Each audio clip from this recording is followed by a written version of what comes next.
Also, I was watching you play the game and you really don't understand battle tactics. Okay, fight me. Actually, never mind, Muna, you're the devil. Well, yeah, I was put in charge of administrative tasks, not military affairs. You can help out too, you know. I told you not to expect anything from me.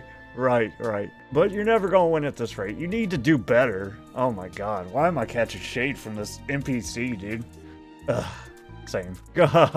She's not wrong, you know. I have so much in store for you, but so far you've done little more than bore me. You again. Last I checked, we've won every battle. Exactly, you should tell yourself that. Are you here to whine about losing?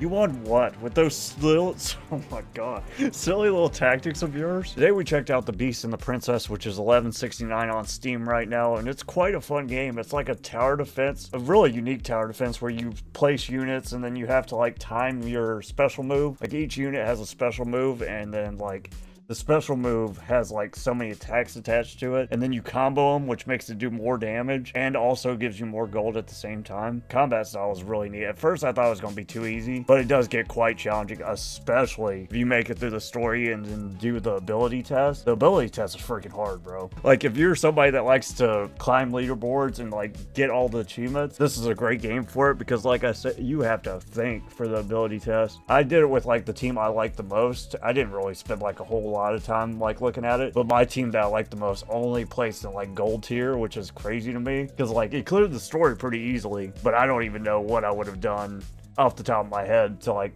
do any better than that team, to be honest. But there's definitely a way.